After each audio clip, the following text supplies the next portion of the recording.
Jésus leur répondit, parce qu'il vous a été donné de connaître les mystères du royaume des cieux, et que cela ne leur a pas été donné. Matthieu 13, 11. Abraham est appelé l'ami de Dieu à 3 reprises dans la parole de Dieu. Ésaïe 41, 8, 2 Chroniques 27, Jacques 2, 23. Le Seigneur Jésus-Christ exprime le désir dans Jean 15, 15 que ses disciples soient ses amis. Il désire que nous connaissions les secrets de son cœur, car l'amitié se fortifie alors que les amis partagent les secrets de leur cœur. Dans Genèse 18, 17, alors que les amis partagent les secrets de leur cœur, Dieu déclara avant qu'il ne détruise Sodome et Gomorrhe, comment puis-je cacher ce secret à mon ami Abraham? Dieu désire que nous soyons ses amis de sorte qu'en nous plaçant dans son plan céleste, il puisse nous révéler des mystères cachés.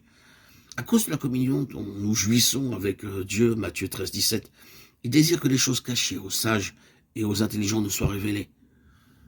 Dans 1 Pierre 1, 12, ces choses dans lesquelles les anges désirent plonger leur regard parlent des mystères qui sont cachés aux anges, aux prophètes et aux grands hommes de Dieu, mais qui pourtant sont révélés à ceux qui deviennent les amis du Seigneur Jésus-Christ. Le Seigneur a apparu 10 fois à Abraham depuis Genèse 10 et les chapitres suivants.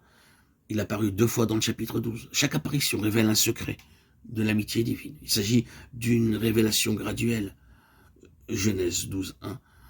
Si vous étiez du monde, le monde aimerait ce qui est à lui, mais parce que vous n'êtes pas du monde et que je vous ai choisi du milieu du monde, à cause de cela, le monde vous hait. Jean 15, 19. Pour être les véritables amis du Seigneur Jésus-Christ, nous devons être libérés de toutes nos vieilles amitiés et introduits dans de nouvelles amitiés. Dans Jean 15, 19, nous réalisons que nous avons été arrachés par la puissante main de Dieu, du monde, des relations et des amis mondains incompatibles avec l'amitié de Dieu. À plusieurs reprises, le Seigneur a guéri le malade en disant une seule parole ou par un seul toucher.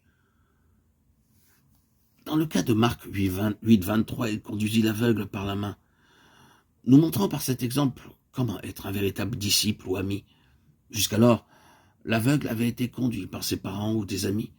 Mais lorsque le Seigneur le conduisit dehors, il disait en fait, tu dois me laisser t'aider et te conduire jour après jour.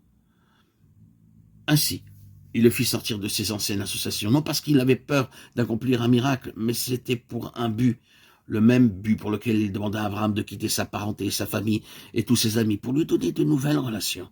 C'est la première leçon que nous devons apprendre si nous désirons jouir de l'amitié divine de Dieu.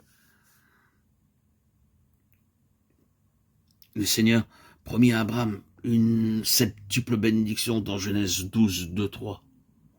Je vais faire de toi une grande nation, et je te bénirai. Je rendrai ton nom grand, et tu seras une source de bénédiction. Je bénirai ceux qui te béniront, et je maudirai ceux qui te maudiront. Et toutes les familles de la terre seront bénies en toi. Cette septuple bénédiction s'adresse à toute personne désirant être un ami de Dieu.